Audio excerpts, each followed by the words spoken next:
Good morning, good evening, good afternoon, world, and welcome to episode 43 of Ball Don't Lie.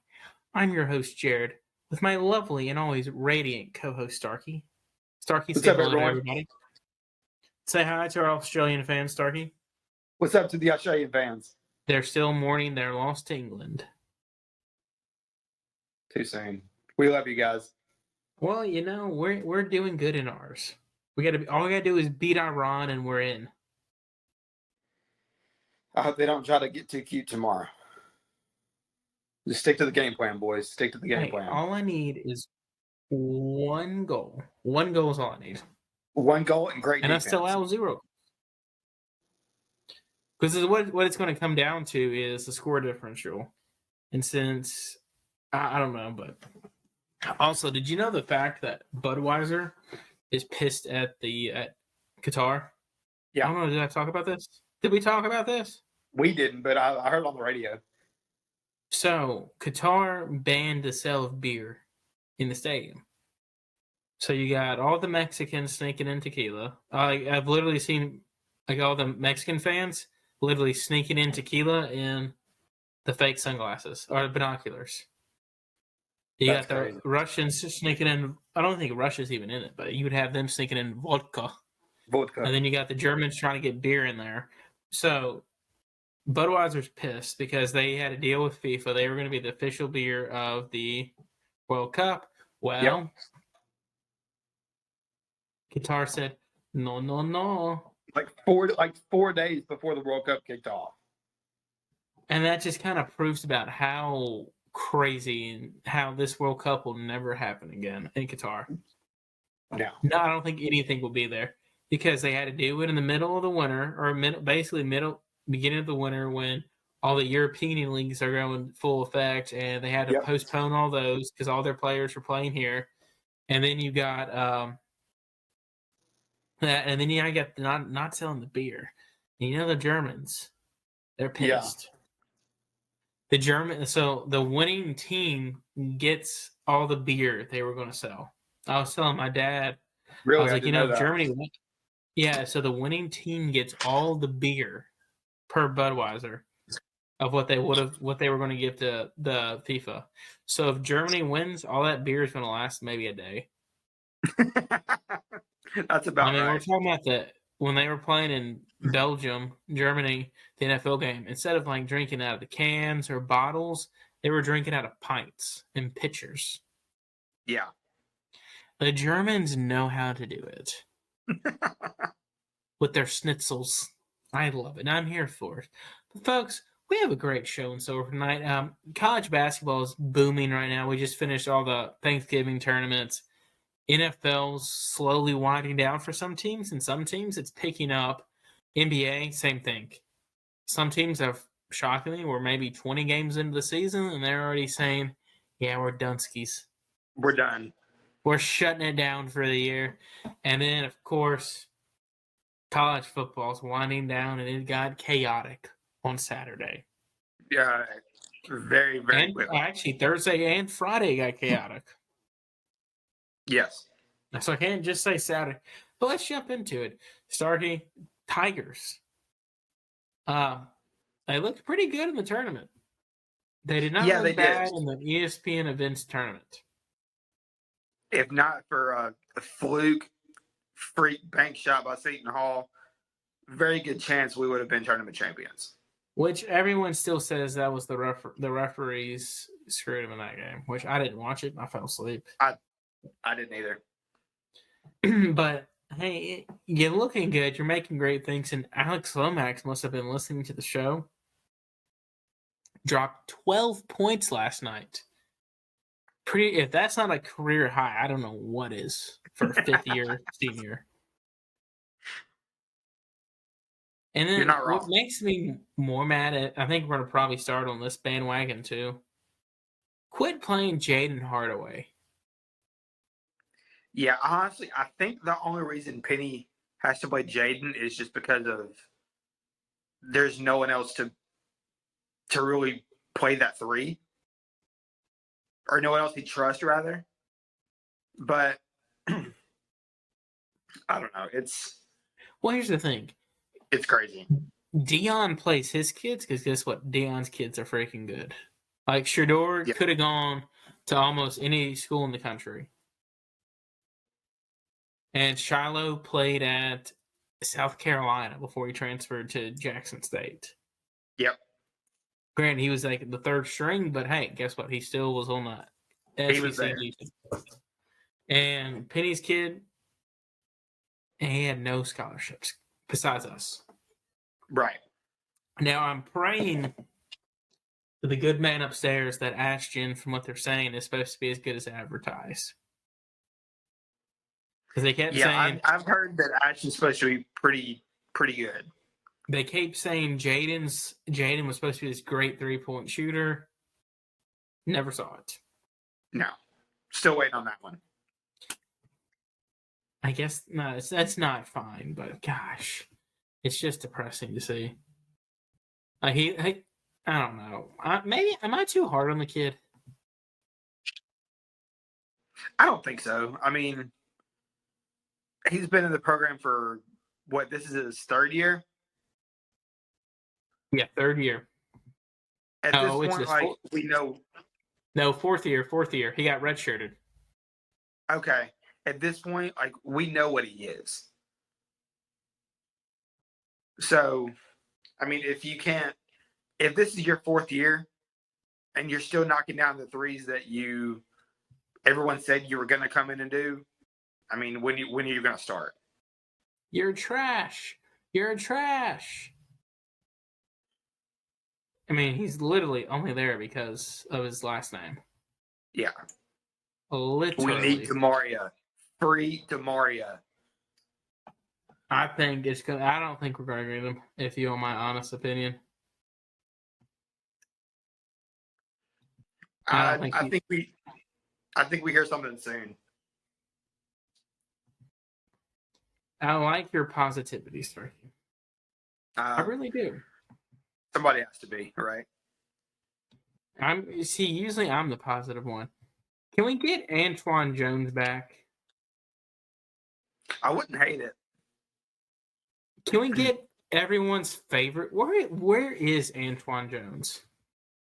I don't know. That's a name I haven't heard in a while, so I'm really not sure. Antoine Jones plays for the Louisiana Raging Cajuns. Okay. He currently averages 3.9 points a game. Kind of tracks. His best year was literally his first year at Memphis when he was like the seventh man. Yeah. Can we get him back? What about everyone's other favorite player from that recruiting class? Do you know who it is? What's his name? David Mingett. Oh, David Wingett. David Wingett. Yes. Okay, so his freshman year, I went to that Memphis Madness, and in the 3-point contest, that dude was just absolutely draining. Like if he had stayed at Memphis, he would have been the 3-point shooter, bar none. Well, do you know where he's at now? Isn't he North Dakota State or? He was one of the Dakotas. He transferred out of there actually. Oh, he's not a Jackrabbit anymore. He's not. He fell out of the rotation of the Jackrabbits. His first year there, he played a lot. He played after he left us. He was playing 25 minutes a game, averaging 8 points, and then from there he just went downhill to 6 points and 21 games, and then he went to 16 games, 6 minutes a game. He now plays the Peru State College Bobcats. The who? Peru State College Bobcats. Wow. It is in Nebraska. Okay, interesting. That's where he's from. He went from a Division I school, a major college basketball school, to a mid-major who was known for making the tournament and making March Madness runs, to now he plays for an NAIA school. Oh, wow. Yeah. Oh, have the Tide Remember, this is the guy that was literally his final two schools were Auburn and Memphis. Yeah. And in 5 years, he's gone downhill. But Memphis does have a good showdown coming up in I believe this upcoming week.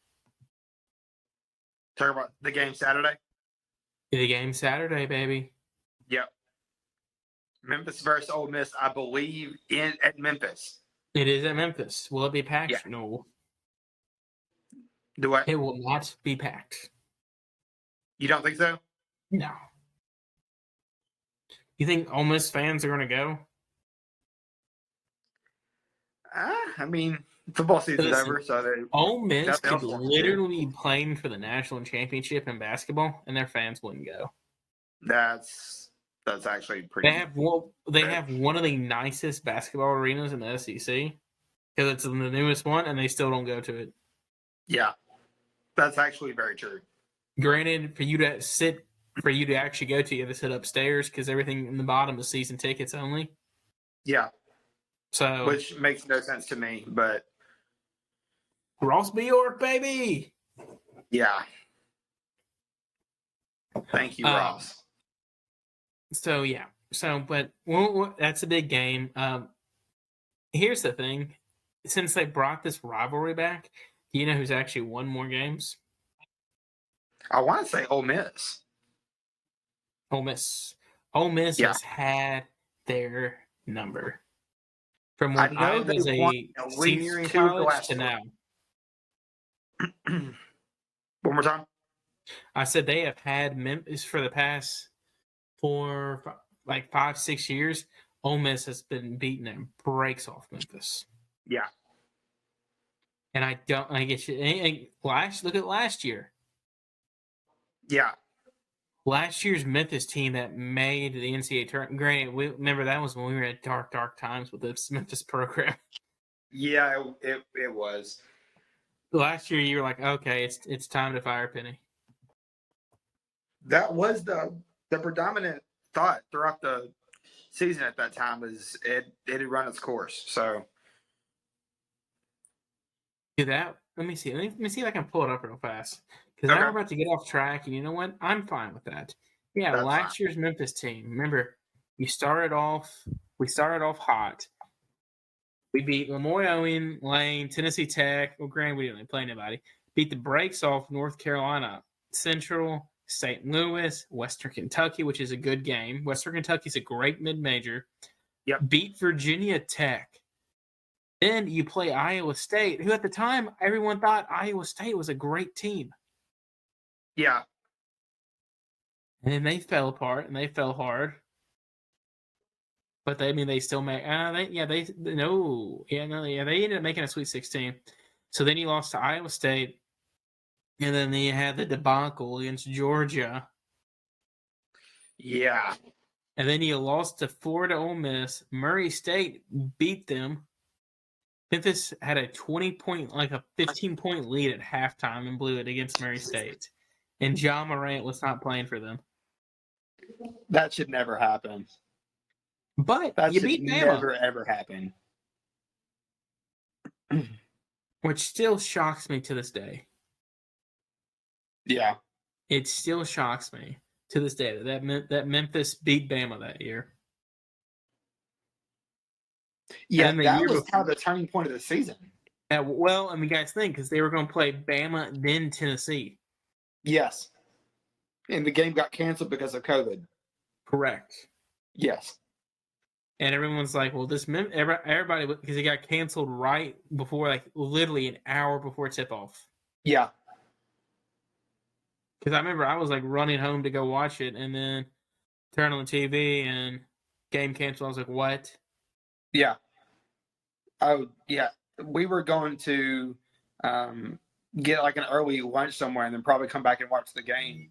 And sure enough, like you said, literally an hour before tip-off, they're like, nah, never mind. Penny's like, yeah, we don't have enough people to play. I'm like, oh, my gosh.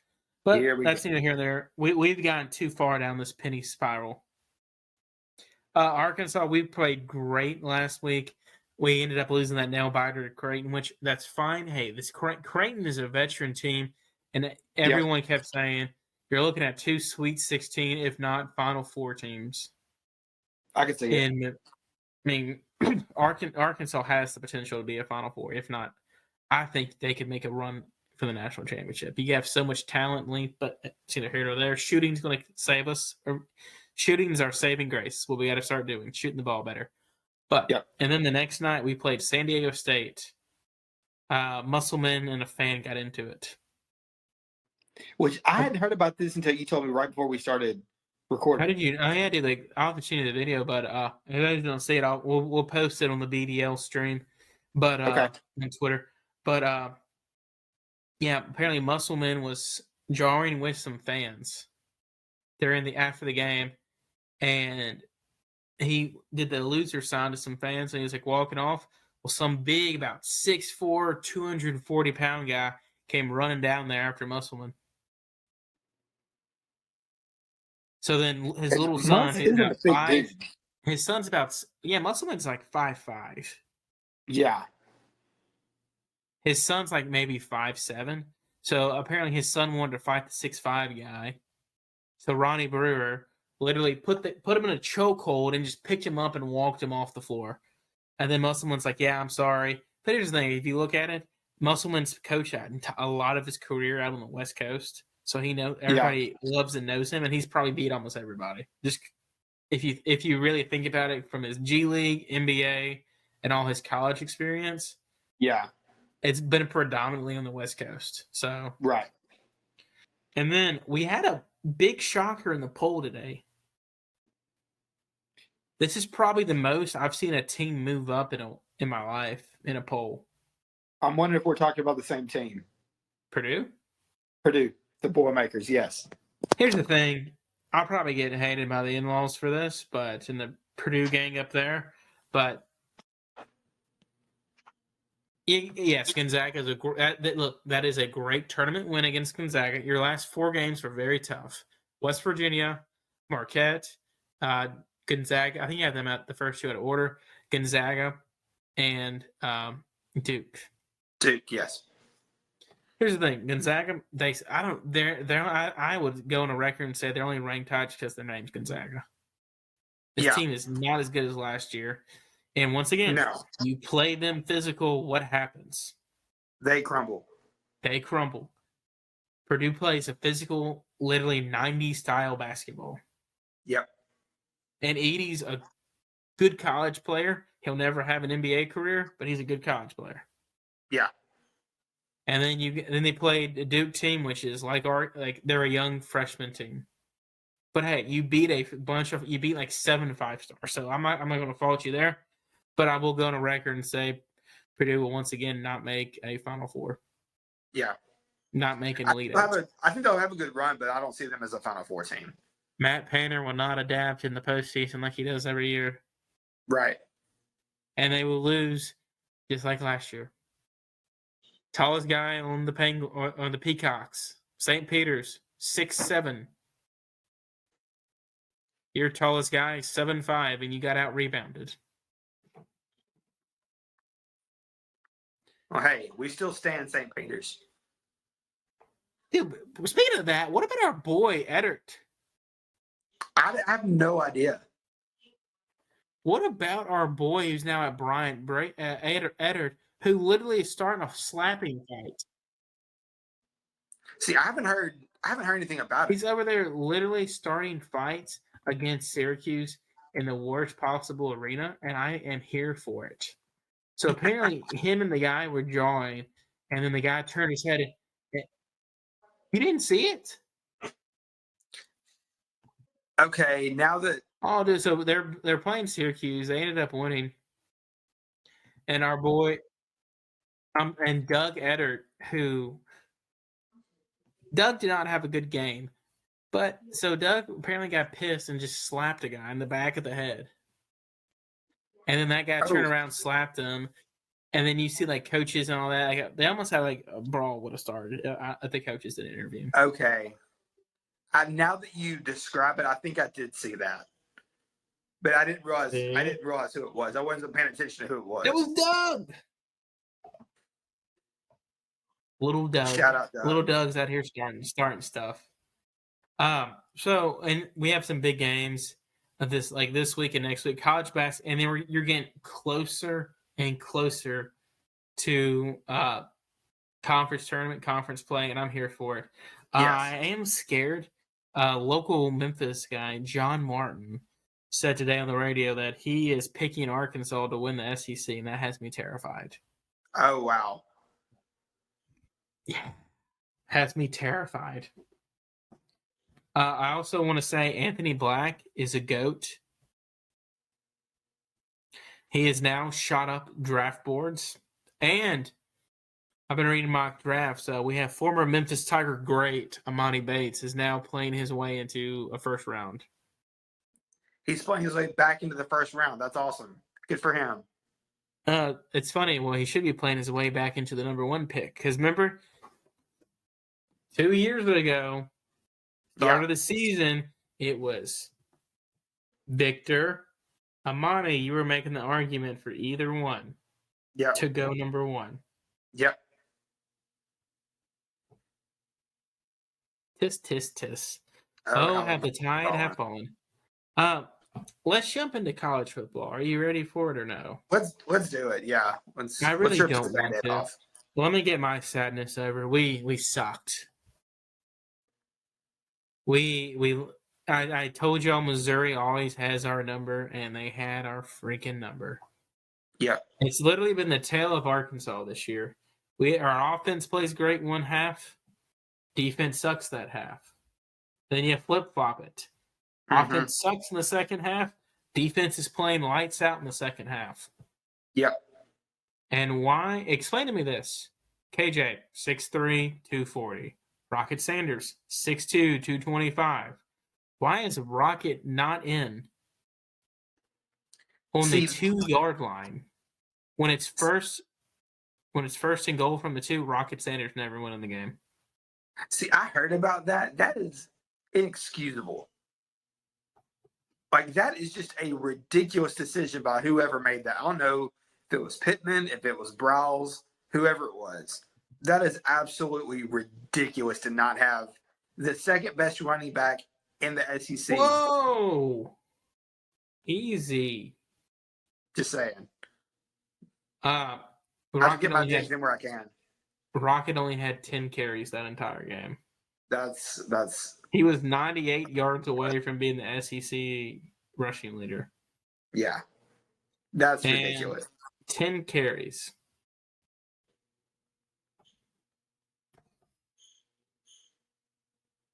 I hate it. That makes no sense. Hate it. And then the Egg Bowl. Holy crap. The Egg Bowl just gets better and better. Depends on how you define better. You know, it gets better and better every year. Because you got the, let's see, you got the, what's it, who was the guy? Jalen Walton or Octavius Mathers was the one that had that massive run years ago, like in 2015? Jalen Walton, yes. So you got that, and then you got Fred Ross looking like Jerry Rice out there 2 years later. That was a fun game. And the Bo Wallace fumble. The Bo Wallace fumble in the end zone. The piss and miss. The what? The piss and miss. Oh, yeah. Elijah Moore. And now you got this game. The controversial backwards pass inverted whistle. Yeah. I do agree.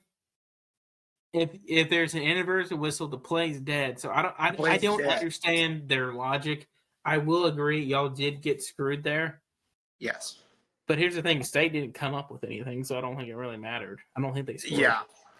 Ultimately, it didn't matter. All that technically did was kill any sort of momentum we had, which at that point, I'm not even sure you could say we had momentum.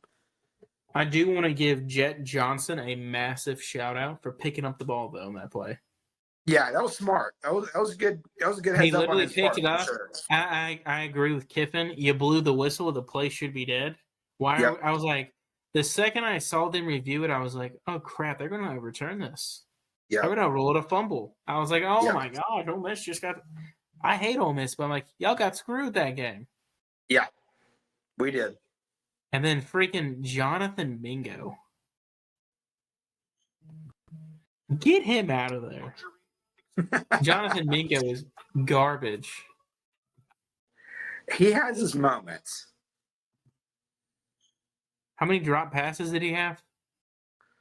Too many for comfort. Dude, he's he sucks. And then I'll put it to you I like think this: the only reason I'm not even sure where he is in the SEC receiving leaderboard. I would imagine he's probably top 5, at least top 10 for sure. The only reason he's there is because he had almost 300 receiving yards against Vandy. can I just say I think everybody's favorite thing take away from the Egg Bowl is the fact that Malik Heath is probably the only person in the Egg Bowl history that has played for both schools that went winless in the Egg Bowl. Yeah, 0-3. That's funny. yeah. I didn't even thought about that until just now, but yeah, that's a feat. Well, and two more things before we move on to this guy. What I don't understand is why did you not run the ball with Judkins? He's been your lifeline of the offense the entire year on that 2-point conversion. Honestly, I think it's because everyone in the stadium was expecting it. I think they So were just trying to be cute. so if everybody knew you were thinking run, why do a shovel pass up the gut? Makes no idea. sense. And then freaking Lane Kiffin has to call 2-time. They just extend the game even more and call timeout on that 2-point. I'm like in the game. Yeah. Makes no sense there. And how about the fact Ole Miss fans were throwing chairs at the state players after the game? See, I saw that afterwards. That was just uncalled for. Like, I know it's one of the worst rivalries in sports, but come on, guys. When we start throwing stuff on the field, we're no better than Tennessee fans. Come on. I'm a proud alum.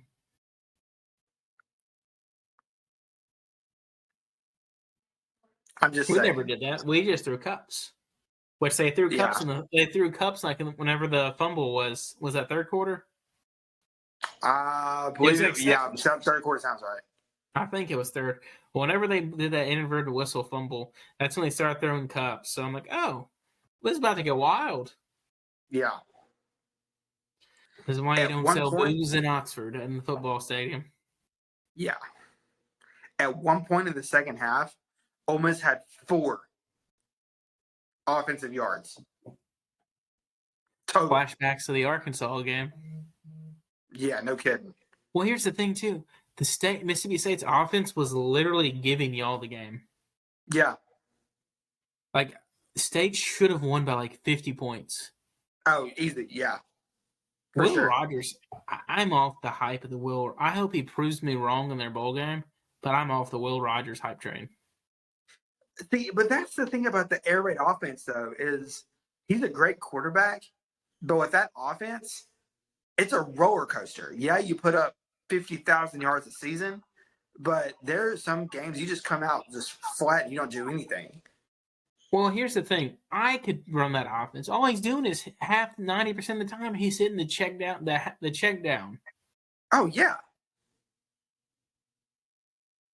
He's literally hitting the check down. I don't remember the last time. Sorry, go ahead. Oh, go ahead. I don't know the last time I saw Mississippi State have a running back that actually lined up in the backfield, because it never happens. Because instead of rushing for 2 or 3 yards, like you said, they dump it off to the check down, and that's how they get those little dink and dunk passing yard plays. It was Booby Dixon. Okay, yeah. That's like their last. Well, no, they had the little small. Who was like the bone? They called him the wrecking ball. Robinson. Yeah, that sounds right. He played with Dak. Yeah, he was great. Yeah, he He's was. like He was good. 5'9", 200, like 15, 20 pounds. Yeah, Just a solid muscle. He's like the muscle hamster, Doug Martin. yeah. But ain't it in a good game? And then you got Ole Miss fans literally saying, "Okay, well, we just lost Lane."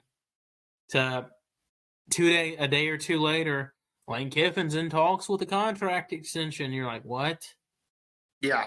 Hugh Freeze is now talking to Auburn. You're like, what the crap is going on? All the Ole Miss fans that I know, were done. They were ready for Lane to be I in think Auburn. everybody's still ready for Lane Kiffin to be gone.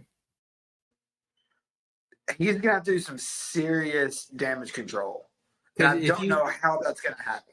You look at the past two games, he literally did not care.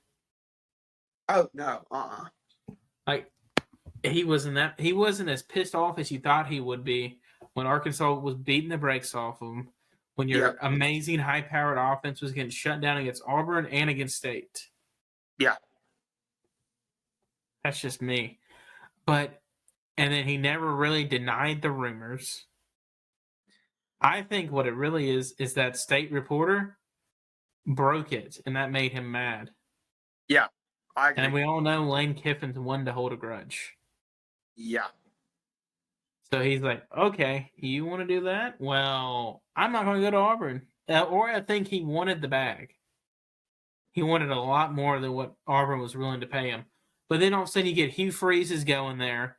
And like, okay, well, they still haven't confirmed anything. And then today you start hearing rumors like, oh crap, Hugh Freeze has got 2 sexual assaults they're trying to hide up in Liberty. You're just like, Hugh, are we going down this rabbit hole again? Auburn gonna Auburn. And then I will say this. I've never seen a fan base become so united against hiring a coach as I've seen Auburn fans today. I don't think anybody wants that man in Auburn. I mean, I would take him in Arkansas in a heartbeat. I mean, he's a terrible person who uses Christianity as a scapegoat to hide all his moral sins that he commits every single day. True. Quoted by, I'm paraphrasing it from Eric, but yes. Who literally the man kept preaching stuff left and right about how he was a God-fearing man when he was running the escort service down in Oxford. Yep. He's doing the same thing up in Liberty where he's got sexual assaults they're trying to hide. And then on top of that, his team literally quit the last game. Yeah. And got murdered by New Mexico State. That just makes gosh, we really suck this year, Arkansas. Yeah. You know, if you look at our 3 trophy games, A&M, LSU, and Missouri combined 7 points. Yeah, you told me that. That's crazy. You're 7 points away from. We had all 3 last year. This year we have none. Yeah. Is what it is. And let's get into some more. Memphis, heartbreaking loss. Wait, what was you even thinking on that last pass? Wait, before I do have one question. So Auburn last year tried to fire Brian Harrison for that sexual assault charge on his daughter's friend. Yet you hire a coach who's dealing with 2 sexual assaults. What are morals? Yeah, there's. I don't know. They were saying on who was it? I think it was Chris. Who was it? I can't remember who I was listening to. I was listening to a podcast, and they said that Auburn better pay Cadillac Williams the bag to keep him there as an assistant. So, speaking of Caddy, I did read today, Auburn Wire with the USA Today said that everyone is expecting Caddy to stay on Freeze's staff. Freeze came out, made a statement that said that Caddy is, I think he said, a high priority for his staff, and he's going to give him more responsibilities on his staff than just running backs. Oh, you should. So, make him an yeah. assistant offensive coordinator. Dude, the guy's look what he's done with that team since he's taken over. He's Exactly. rejuvenated the program, kept it going. Love it, here for it. But back to the Memphis game. I don't know what Hingame was thinking. But here's the thing. Why on first down, why do you run the ball? See, I don't know. That doesn't make sense to me With either. 30 seconds left, why are you, or like 40, whatever, I think it was like 40 seconds left, why are you running the ball? Why? Yeah, Makes no sense. I don't know. So that doesn't help Memphis. It doesn't really hurt them. It just hurts them to bowl game. I think I've been seeing a lot of the Pinstripe Bowl, the Birmingham Bowl. Yeah. I mean, the Pinstripe Bowl it would be good. Like one of those little MLB stadium games to go to. Be cool to go to. Let's talk about the game. What are your like? I thought Ohio State was going to beat the brakes off Michigan. See, I thought it was going to be close, and actually in our picks last week, I almost took Michigan, but I, in the last second, decided to go Ohio State. I thought it was going to be a good game, which, depending on who you're a fan of, it was. But I didn't see that outcome coming that big at all. It was Michigan won by 22, I think. I could see where you thought it was going to be a good game, but like going into the Horseshoe and beating them the way they did, yeah, that doesn't happen often. No, it doesn't. So now Harbaugh was winless forever. Yeah. Against how many years was it? Couldn't win the big game, and that's like the one game. I think 6 or 7. Yeah. Let me count real fast. Remember, that's the one game you get graded off every year. Yep. 1, 2, 3, 4, 5, 6. Yes, 6. You're right. Okay. That's the one game you get graded off in Michigan, Ohio State. Yep. He's now won 2 in a row, so you can't, all the little fire stuff, you can't really say that he's gonna get fired now. But now you got to win this weekend against Purdue, and they're going back to college football championships. What's kind of already pissed me off is C.J. Stroud literally hours after the gang literally said, if we're not in the college football playoff, I'm not playing in the bowl game. Yeah. That pissed me off. Like, at you the have same a chance. Time, though, like, can you blame him? I do. I mean, if you're trying to still put your stock is falling. You have not looked good the past couple. You didn't look good on Saturday. You've struggled lately. If you're trying to get the number 1 spot, you need to play to get it. Because right now, it's still Bryce Young will be the number 1 quarterback taken. Yeah. You lost yourself the Heisman Trophy. Yep. If anything, he'll probably be the 3rd place vote winner. I think, to me, it should go Caleb Williams, who I called. You did. Hendon Hooker, and then Bryce Young. And then, CJ Stroud. Yeah. But that's neither here nor there. We'll get to that later in the show when we find out who actually will be invited to it.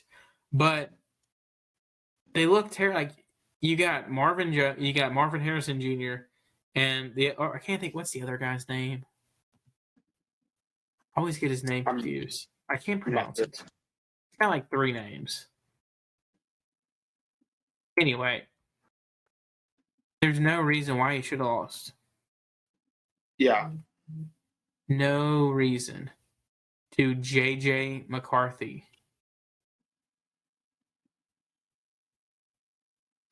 Who killed it so bad against Ohio State that Cade McNamara hit the transfer portal this morning. Oh, yeah. Well, we'll get to the transfer portal here in a second. Never mind. My guy did not play. But one thing I really got a question: why did Dallas Hayden not get any carries? Local Memphis kid. Yeah, see, I don't know. I have no idea. He just ran for over 120 yards the last game. Yeah, no big deal. Makes no sense. You had Florida win. You had Florida State win against Florida, and they stormed the field there. They celebrated hard in Gainesville. Not Planting the flag. Gainesville. Tallahassee.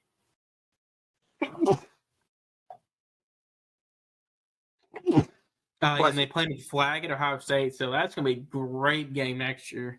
I can't wait to see what happens in that one. And then speaking of storming the field, South Carolina stormed the field at Clemson. Yeah. So remember, Clemson storms the field after every game. Yeah. They lost. After every win, yeah. They lost. But South Carolina fans did it again. That's got to be like a first, in my opinion. Welcome back, Beamer Ball. I'm officially calling it. Welcome back, Beamer Ball. Okay, I'm going to read you a stat real fast. Are you ready for it? Go for it. DJ Ugalea. Yep. 8 completions. He was 8 of 29. That's just gross. 99 yards. 1 touchdown to 1 interception for a QBR of 39. Free. Is it Cade? Is that his name? Free Cade. It's been time. I definitely do think if DJ doesn't declare for the draft, he's gone. Yeah. He's transferring out. It'll be Or it's going to be one of those things where he's already redshirted because he was Trevor's backup. So, yeah, he's already got a redshirt year. Mm-hmm. So he can't, he's got the COVID year he could use. So, yeah. But, yeah, I think he's gone. He's transferring out this offseason. Yeah. Or he'll transfer out after spring ball when Cade is balling. You're right. But, hey, next gen CJ or Christian McCaffrey, Will Shipley killed it. Yeah. Yeah, that kid's going to be so good. But hear me out. Spencer Rattler. Remember how we were talking about where does he go next year? My man's staying in Columbia. Not Columbia. Yeah, it's Columbia, South Carolina. Yeah, Columbia, South Carolina. Starkey, his past 2 games, he has thrown for 8 touchdowns and almost 900 yards. See, he's finally becoming the player that they thought they were getting from while Oklahoma. Completing over 75% of it. While completing around, I would say probably, I don't want to like doing math right now, but about 75% of his passes. That's insane. And it's been against 2 top 10 teams. Yeah. 2. Yeah. This is the guy he was supposed to be coming out of high school, and he's been balling. And then so be interesting to see what Spencer Rattler does. If he has a good bowl game, I wouldn't be shocked if he does declare for the draft. And then you got two more games before you get into the conference championship games. You got LSU versus A&M. Yeah, the SEC is drunk. SEC makes no sense. Literally, where has this A&M team been all year? No idea. Fun fact: did you know that Florida State and A&M are tied for the same amount of SEC wins? Yeah, I heard that. One of them is us. Woo! But yeah, and they fired Daryl Dickey today. Yeah, I saw that. Get him to Memphis. I was like, is it time to bring him home? Get him home. I did see a lot of Memphis fans posting about Lincoln Riley's brother, who's the OC at TCU, I believe. Get him to Memphis. Okay. Wow. Everyone's like, yes, we are tired of Silverfield. Let's get him out of here. Which he just said, yeah, I'll be back next year, guys. Yeah, that news was confirmed this morning. He and Ryan, Anakin are coming back. we don't want you here next year. We actually want you to be gone. It's Garrett Riley. That's his name. Okay. So yeah, you got a bunch of hires coming up. He's actually, how old is he? Oh gosh, he's a youngin. He's 33. Get him here. So he's been at SMU, and while he was at SMU in 2020, he led them, and they were top 15 in scoring and total offense. And look what he's done at TCU this year. They've led the country in big plays all year. So the last coach we got from TCU was good. Yeah. Actually, every coach besides Ryan has been a hit. So just saying, it's time for a change. Let's make it happen. Are you ready to get into college football championship weekend? Do it. And then after this, I do want to talk about some scenarios with you. If you're, I think it's on the spot. Okay. Let's start off with the first one. USC, Utah. Fight on. Fight on for USC. Love it. They get their redemption. Remember, Utah barely beat them on a 2-point conversion this year. Conference USA. Okay. North Texas Mean Green versus UTSA. I'm going UTSA. Give me the Roadrunners. Okay, this is when we get good here. Are you ready? Kansas State, TCU. The Frogs keep it going. Give me the Cats. No, Starkey. Give me the Cats. They did. So they have played once this year. TCU won by 10. I'm taking the Horned Frogs, baby. I've been saying that TCU loses the game. I just didn't know when. I think this could be the one. No, stop it. We're riding with the Cinderella team. UCF, Tulane. Winner of this game goes to the Cotton Bowl. It is also at Tulane. Give me UCF. Give me Tulane. I think they're going to ride that momentum. They had their first win over a ranked team like in 78 games. Give me Tulane in the mid-brain. Let's go to the Cotton Bowl. Let's go. I'm here for it. LSU, Georgia. Go Dogs. We really don't need to really discuss that one. No, we don't. North Carolina, Clemson. North Carolina lost a nail-biter to North NC State this weekend. Clemson got blown out. That was a great game, though. I wouldn't be shocked if it happens again. If DJ sucks again, they pull him and they put Caden. Give me the Heels. Okay. I'm here for it. I love it. I like the Heels in that one. Drake May, who a lot of people aren't giving him Heisman vibes, has been killing it all year. Struggled the past 2 games. They've lost 2 in a row. I'm here for it. I love it. Unfortunately, I don't think they're going to win. I'd love to see them win. Yeah. Unfortunately, it kills me to say this. I do think Clemson will win. And I hate DJ. Because I think they will bench DJ during this game, and Cade will play.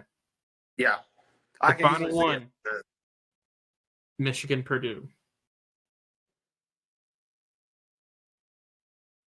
I'm about to give up my honorary Dickey status, but Going up the M for Michigan, baby. It's Michigan. Oh, here's the thing. They all know it. They all know they're going to get slaughtered. They knew. Here's the thing. The East and the West of the Big Ten is so uneven. You got Penn State, Michigan, and Ohio State on one side. Yeah. On the other side, you got Iowa, who can't score a touchdown to save their lives. Yeah. Illinois, who literally had it all season, but then choked at the end of the season, and Purdue. So, I mean, bro, and Nebraska sucks. Right. Northwestern won one game all year. How about that? Northwestern won one game all year, and that was week 0. Yeah. I don't know. See, I was like, I never thought I would see a Pat Fitzgerald coach team be that bad. Here's the Because thing. this is a guy he's been there for like 20 years. He was getting NFL head coaching love last year. Remember this. Even years, they have a losing record. Odd years, they always do really good. That's true. Take that logic, remember that. it next year when they're freaking competing for the Rose Bowl. Yeah. Just think about it. It's probably going to happen. Let's run through NFL real fast, and then let's get into the NBA. Dallas, we win. Hey, congrats to you guys, though. The most watched NFL regular season game in history. 42 million people watched y'all's game. That's because we're America's team, sir. You're Super Bowl champions. Micah Parsons is the GOAT.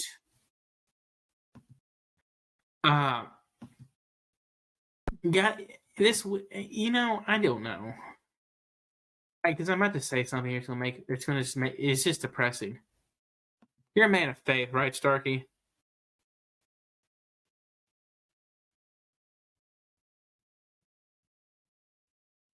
I mean, we're both men of faith. What has Russell Wilson done to suck so bad? What has Russ done to suck so bad?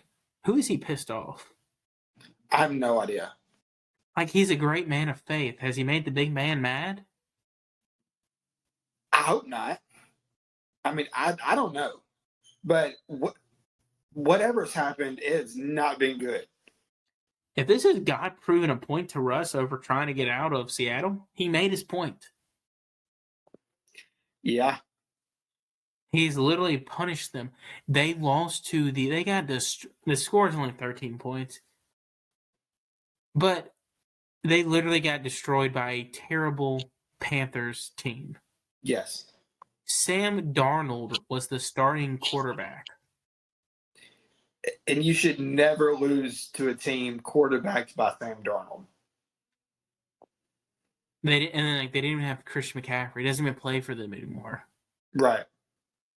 What the crap? But I do want to. I was listening to the Lamb After Church. They were talking about Baker Mayfield on the radio during the game. They said he's the biggest hype man. This is why I love Baker. He doesn't care if he's in the game or if he's not playing. He doesn't care. He was over there charting plays, writing stuff down, showing. They said he's the biggest hype man. Well, good for him. He doesn't care. Yes, he's a future. He'll get his starting job back one day. Yeah. One day. I have faith in him. I don't, but he'll get it back one day. The Commanders just keep winning. It's ugly, but they keep winning. Yeah, because Taylor Heinicke is the GOAT. Taylor Heinicke is the GOAT, and I love it. The Jets' offense is finally looking like the Jets' offense that it was supposed to look like all year. Because Mike White is the second coming of Joe Namath. Joe Namath. Yeah. 22 of 28 for 315 yards. And he's incredible. And then you got the Bengals. We wrote them off, and now the Bengals are back. They're in wild card contention. And Joe Shiesty's laughing in our faces. And they've done this all without Jamar Chase. Yes. Real fast. So, do we have a quarterback battle in New York? I want to say no. I think White should be the guy, but I think they've invested too much in Wilson. Well, it's only year 2 as well. So, but granted, you haven't been impressed with Zach. He's inconsistent. Yeah. Oh, he's absolutely inconsistent. I was watching Monday Night Countdown today, and they said the same situation happened last season. Wilson struggled. They benched him. Mike White came in and threw for, it was like 405 passing yards and 3 touchdowns in his first game. And everyone was like, oh, this dude's incredible. And then he fell off and they went back to Wilson. So, history very well could be repeating itself. I agree with you there. I do think that I think they're going to have an open battle, and I think Mike White will win. He's just like Heineke. He's got the underdog. No one believed in me. I'm from a small school. Yeah. He was a 6th-round draft pick by the Cowboys, and nobody believed in me. That's the story. You had the Jaguars pull off a comeback win against the Ravens. Yeah. And how about that the 2-point conversion was beautiful. How about the fact, one, the Jags did this with their leading rusher only having 28 yards. Yeah, I don't know how that happened. What's more impressive about this whole thing is Justin Tucker almost made a 68-yarder to win the game. Oh, yeah. My mom called me and was like, is he about to make this? I was like, yeah, it's a possibility. He's got the legs. She goes, shouldn't they throw a Hail Mary? I said, not with Justin Tucker. No. You get that man near the 50, he's kicking it every single time. Yeah, other than that kick, he's usually money. 2 more things before we end it. Or 3, really. Before we move on to the NBA. You think Tom's happy he came back? I think so. Is he? They're 5 and 6, and they just lost again. Yeah, but you have to think about it, though. That was his first loss in like a month. Turkey, they're not even going to make the playoffs. I don't know. I'm choosing to take the man at his word. He said that he's glad he came back. Oh, I'm sorry. They will make the playoffs because we'll get in the playoffs here in a second. But Jacoby Brissett, unfortunately, he's now lost his starting job with Deshaun coming back this week. Yeah. Jacoby held it down, 4-7. He did great with what he had. Let's talk about how bad the Saints are real fast. Okay. You know who the leading rusher on Sunday was? I'm going to say...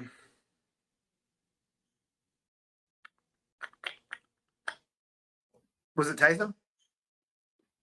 Nope, it was Andy Dalton with 21 yards. Wow. Yeah. Saints are atrocious, and guess what they don't have this year? A quarterback nor a first-round draft pick. Yeah. I don't think you want to talk about your Rams. No. Pass. Is it Jordan Love time with the rib injury? Do you shut down Rodgers for the year? 100%, yes. It's going to be really interesting to see what happens going forward with Green Bay. Yeah. Do you move on? Do you keep him? You don't know what's going to happen. Or does he just the only person that knows Aaron? Nobody knows because he's a weird guy. He's a weird yes. I mentioned you playoffs real fast. Let's run. So you get 7. You have 7 spots available. So let's go to the AFC. Chiefs are the 1 seed. Yep. Dolphins are the 2 seed, just because they own the tiebreaker right now over the Bills. Titans are the 3 seed, which nobody saw that coming. Everyone's like, okay, it's going to be the Colts. Nobody saw the Titans winning the AFC South just because they traded away A.J. Brown. Yeah. And now look at them. They're still they're still top 5. They're still a top seed in AFC. It amazes me. Baltimore right now, because of the tiebreaker, is the 4 seed over Cincinnati. And then you got the Bills at 5, Cincinnati at 6, and the Jets are at 7. You have to think the Jets have a good record. They're 7-4. Yeah. The AFC East has a chance to get 3 teams in. Yeah. If not, actually, they have a chance to get 4 because you know who the 8 seed is? The Patriots. New England. So that leads me into this. Eagles are the 1 on the NFC. Count it with me, Starkey. How many is that? 1. For the East. The Vikings are the 2. 49ers are the 3 seed. Tampa Bay, just because the NFC South sucks, is the 4 seed. Yeah. At 5 and 6. Dallas at 8 and 3. Out of the East is the 5 seed. 6 is the Giants out of the NFC East. And the Commanders are 7 out of the NFC East. How many teams is that from the NFC East? Out of 7? All 4. Oh. So right now, the East, which everyone was predicting to be the AFC and the NFC East, were predicted to be 2 of the worst divisions in the NFL. Yeah. The NFC and AFC least, yes. It's pretty funny that Yeah, it is. that they're about to, they could have a chance to get all 8 teams in it. Yeah, the irony's not lost on me either. I find this hysterical. Hysterical. And here's the thing: you already got teams shutting it down and get ready for the. Some teams are like, "Hey, who was it? The Texans are like, okay, we're gonna have a quarterback battle to see really if Davis Mills is our starting quarterback moving forward." They had Mr. Allen and Kyle Allen in. You got teams shut down, basically tanking for draft picks. I think the NFL should do the lottery system. That would be great, actually. Baseball is going to it for the first time this year. I think they should go full lottery just to take away from the tanking, if you want my honest opinion. Are you ready for the final segment of the show? Let's do it. But we have an ad read. Folks, we've been saying this forever. Mitchell James of Porch to Patio Home Inspecting is the home inspector you should use for all your buying and selling of your future and current home. Listen, folks, he defeated Michigan. He defeated Ohio State last weekend. Did. Single-handedly, we might have. Single-handedly, Mitchell James beat Ryan Day and C.J. Stroud at the Horseshoe. Yeah. Single-handedly. He can single-handedly defeat your home inspections and give you the best rates on your home to make sure that you can either negotiate a little bit up or a little down on your home. Folks, we've been saying it. Call Mitch. Call him. Call him. Starkey, how are you feeling about the Grizzlies since we last talked? I'm feeling better. We're 2-1. Yes. After we lost, was it 4 of 5? Mm-hmm. We've now gone 2-1 since our last episode. I'm feeling much better than I was. See what happens when you start getting everyone healthy? Yeah, it's crazy, isn't it? That's the scary thing. You got to think, we were out with Jaron half the season so far. Yep. Bane's been hurt. Zaire hasn't played at all. Josh missed time. And guess what? We're 1.5 games out of first place. What a time to be alive. Yes. What a time. Granted, his shooting is not there yet. Here's the thing. I'm always going to say Jaren let it fly. I think he's got a beautiful form. If he's not letting it fly, he's attacking the basket. The guy's offense is getting better and better and better. Yeah. That's the big thing is Jaren needs his confidence. Dylan? Hey, the past 2 games, Dylan's done what I have said and what you've said, what everybody has said. Either buy into your role. Yes. Either shoot less and make your shots. Yeah. Past 2 games, he shot 31 shots. He's made over half of them. Right. And guess what, Dylan? I'm fine with that. Yeah. And he's averaging 5 rebounds and 4 assists. Those are solid numbers. I can live with those numbers. Here's the thing. Friday night, we beat the breaks off the Pelicans. Yeah. Who were missing CJ. So they were missing their star 2. We were missing our star 2. Basically, mano a mano. Right. Do you know who guarded Zion a little bit? It was DB. DB. That's amazing. You know when DB guarded him in the second half, Zion only had 2 points? 2 points. DB is like half the size of him. Pretty sure Zion's got him by 100 pounds. Yeah, easy. Or not probably not 100, probably about 60 pounds, but DB was holding his own. Yeah. I'm telling you, if he buys into that role, I'm fine with it. I'll pay the man. If we can continue to get this DB that's going to take 15, 16, 17 shots a game, I'm cool with that. What starts getting me is the 20, the 22, the 24, the 25, and an occasional 30. Yeah.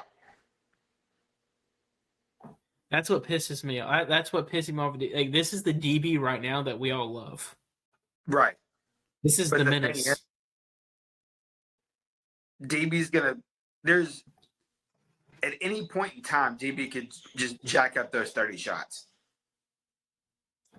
He can, and my wife asked me the other night. She was, "Why are you getting mad with Dylan Brooks making shots?" I was like, "Because in his mind, the gears are going to get going in his head.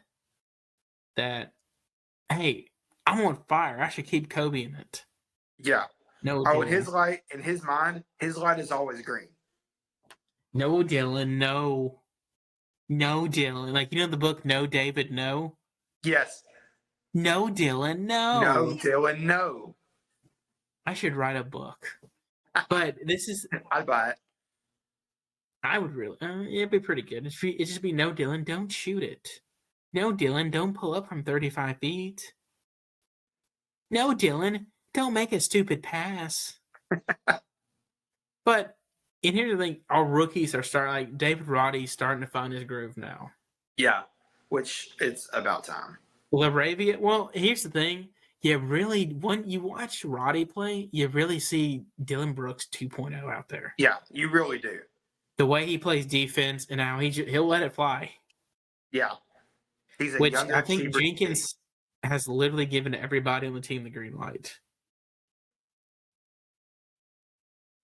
I would say everybody. There's not one person on the team that Jenkins will not get mad. I mean, he probably wouldn't say anything if Steven Adams started pulling up a 3 every now and then. That'd be a sight. Another thing, here's the thing. I remember seeing it somewhere saying, Steven Adams, you need to be aggressive. He needs to shoot it more. He's been shooting it more. He's been more aggressive when he gets the ball in the paint. Or he gets the ball off a rebound or like near the basket. He's actually putting it up and not looking to pass it. Yeah. He's doing like reverse layups and hooks. I'm like, yes, Steven, this is the Steven Adams we know and love. Keep being this aggressive.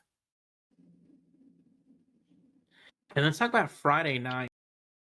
I was telling you this when we were doing our rundown about the Najee Marshall beef with Ja. We got to look forward to. Yeah, I don't know how I missed that. So during the game, when we were beating the brakes off them, you had Ja's hype group, and you had all the Grizzlies rappers there. Like Italy Choppa there, the Grinch was there, and they all were sitting beside each other. And we were beating the brakes off them. They were just yelling at Najee. Yeah. And Najee was getting pissed. And then Ja started barking at him. So after the game, while they were all dabbing up Zion and whatnot, apparently Najee started going after Ja. So they were like, apparently the Pelicans players were like, Steven, grab him. He's going after Ja. Stuff like that. So the bodyguard protects you during the game and after the game when players attack you. Which is kind of funny. Because I remember we all were pissed off when we traded for Steven Adams, the Jonas trade. But if you look at the past couple matchups with the Steven Adams and the Jonas. Steven Adams has been beating the brakes off Jonas. He's held him. Jonas is not getting the rebounds or the points that he's usually getting the double-double machine. But I told you the other day, I did the math on this. We are projected the 4 to 6 weeks when Zaire is up next Wednesday. Which they're going to ease him back into it a little. He'll probably play every other game going forward. And then Desmond Bain should be back by the end of the week. Starkey, it's about to be a great time in Memphis. We're about to be fully healthy, and our December schedule looks beautiful. We got the Timberwolves this weekend, and the Timberwolves are a dumpster fire. And then you got the 76ers, who are missing Joel Embiid and James Harden. Yeah. And that's when Bain's 2 weeks are up. Which they're going to do that same thing they did with Jaren, and they're going to do with Zaire. Right. Ease him back into it. Yeah. Which I think is stupid, but I agree with it. Pistons suck. Oh, yeah. So, I also want to get into that. So, we already got teams right now that are making it blatantly obvious they're tanking. Yes. Like, the Spurs, they're like Keldon Johnson the other night. I forgot who they were playing. It was a wing-oriented team. Keldon Johnson, their best player on the team, healthy scratch. Yeah. Or it was a left thumb injury or something, or a left toe injury. Oh, yeah, he had a chipped toenail or something. Chipped toenail, yes. And then literally, they're about to play the Lakers. Yeah. Jakob Poeltl, right before the game. Jakob Poeltl is an injury scratch against Anthony Davis. Yeah, he was out with a bad hair night. So they're making it obvious, and now Cade Cunningham is basically out for the year. Yeah. So the Pistons are about to blow it up. Yes, he is. And Starkey, I gave you a task. Sadiq Bey is now in the trade market. So Starkey, put the GM hat on and let's hear the trades. I was able to make a trade to get Sadiq Bey to the Grizz. Here it is. So I want to get you wouldn't want me to tell you early, so I want to get your take on it live, okay? The Grizzlies and get Sadiq Bey, and for salary purposes, Nerlens Noel. 4. Ooh, okay. Who do we give up? And a 2025 lottery protected first. I'm not mad with that. Not mad with that at all. I wouldn't hate it either. I'm content with that. Projected, it would improve the Grizz by 1 win. So anytime. Here's the thing. And here's the best thing though. Sadiq Bey, what is he? Yeah. He's a shooter. 3-and-D guy. He's a 3-and-D guy, and what can you not have enough of in the NBA? Yeah. I was gonna say that and shooting. Right. The more you space the court for Ja, the better. I think you do too. I would think I like that. I think you waive Nerlens Noel. Yeah. Because you would have him and Steven Adams both play the same position. Really? Traditional big. Remember how that draft in 2013, everybody was like, Nerlens Noel's the can't miss guy of that draft? No. He developed no offense. And I remember reading somewhere he keeps blaming it on the ACL injury he suffered at Kentucky. 10 years ago. Speaking of big man, it'll be 9 years. A little bit dramatic on my part, but yeah, there's no way. But the funny thing is, though, Just think, they took Embiid, Noel, and Jaleel Okafor in back-to-back drafts. That is still the best. Do you know who? Okay, I'm going to have it pulled up right here. Do you know who went number 1 in that draft?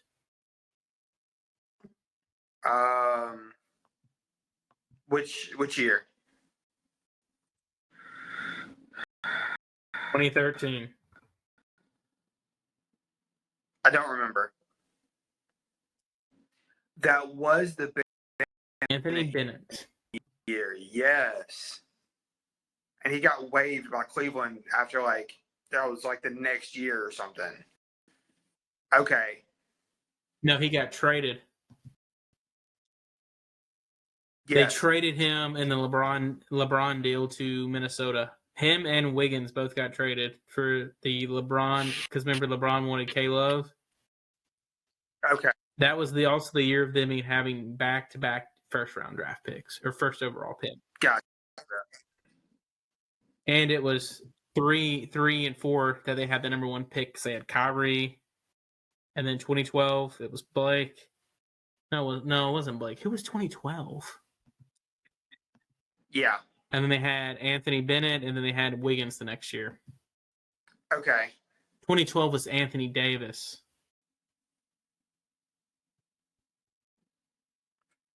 And then this was also the Yanni draft too, by the way. The year that we saw this scrawny-looking kid from Greece and didn't think he was going to ever really be anything. Go for it. Just listen to the guys that went above him. Are you ready? Anthony Bennett, bust. Victor Oladipo, sucks. Injuries have gotten him. Otto Porter Jr., never lived up to the hype. Cody Zeller, same thing. And I was high. I thought Zeller was going to be a stud in the NBA. Yeah. Alex Len had 1 good game. Mm-hmm. He had 1 good game against Kentucky that year at Maryland when he blocked 20 shots on Nerlens Noel. Noel went 6. One of your favorite Grizzlies went 7. Okay. Ben McLemore. Kentavious Caldwell-Pope went 8. Trey Burke went 9. CJ McCollum went 10. Yeah. He's been a solid one. Michael Carter-Williams, your rookie of the year, went 11. He was going to have a great career after his rookie. Steven Adams. That didn't make sense. Here's the thing. In the NBA, you got to work on one thing, and that's shooting. If you won't work on your shooting, you'll never make it in the NBA. Unless you're like Tony Allen and you're just one of the best defenders in NBA history. And Kelly Olynyk went 13, who's had a career as a role player. And Shabazz Muhammad went 14, and Yanni went 15. Okay. Before we wrap up the show, I did want to talk about a former NBA great. This guy was actually considered to be one of the best big men in the NBA for about, you can make a running 5 to 7 year span. Okay. Yep. Mr. Dwight Howard. He now plays for the Taiwan Leopards in the Taiwan Basketball League. How is this fair? It's not.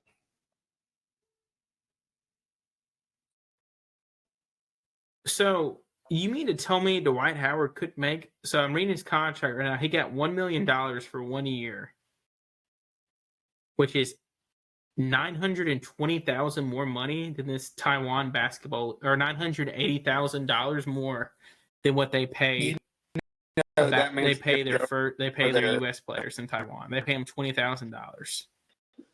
In his debut, probably be MVP of that league.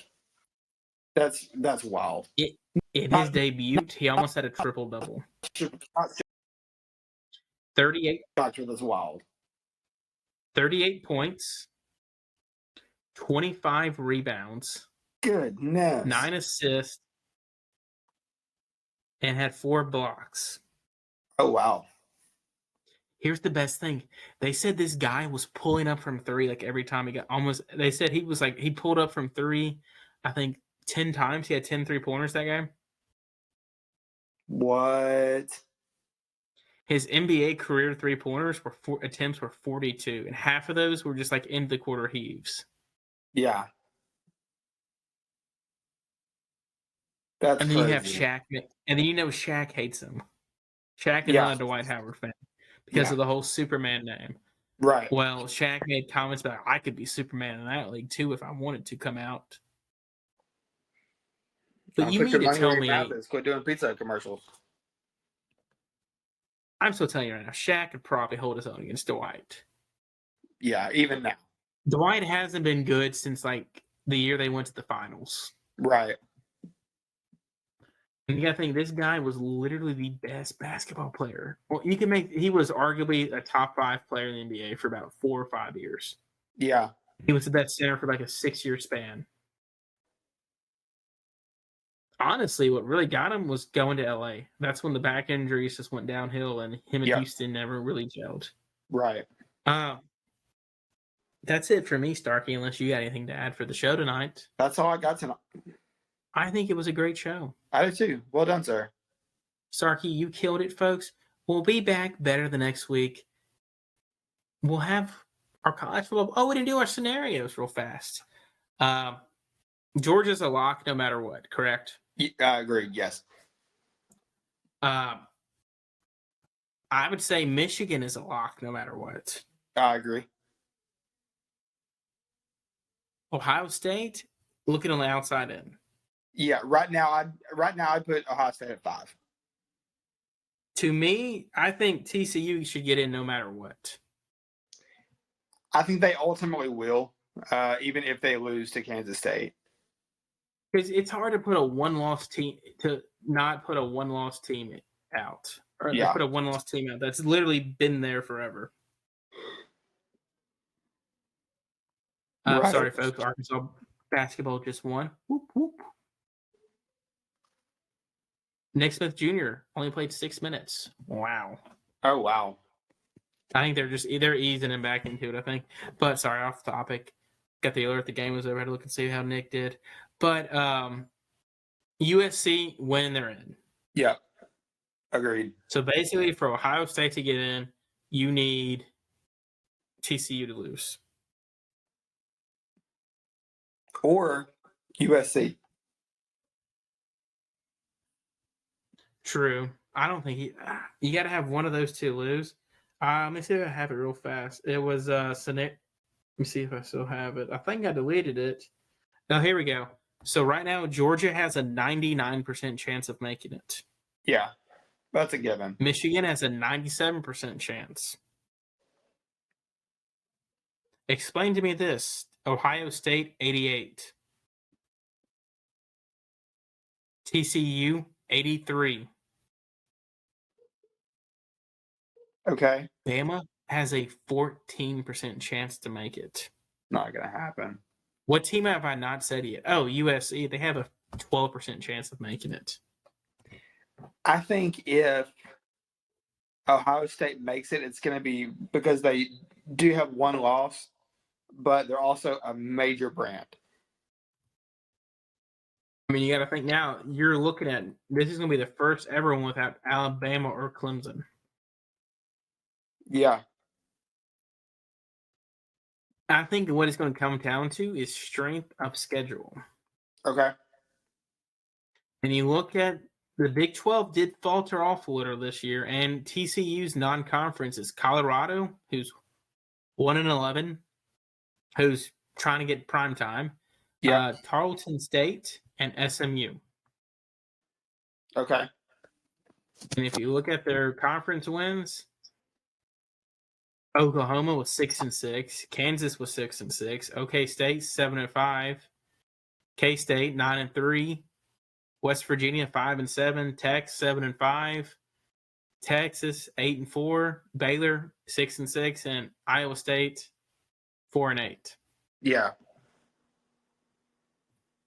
So I think it's going to come down to strength of schedule, and unfortunately, if TCU loses, which I hope they don't, I just think because Ohio State's played a tougher conference schedule, they're going to win. I mean, they played Notre Dame, Arkansas State is 3-9, Toledo's 7-5, Wisconsin 6-6, Rutgers 4-8, Michigan State 5-7, Iowa 7-5, Penn State 10-2, Northwestern 1-10. Both teams have played a 1-10 team, which is kind of funny to me. Indiana 4-8, Maryland 7-5, and Michigan. Yeah. I think it's going to come down to one loss to the strength of schedule.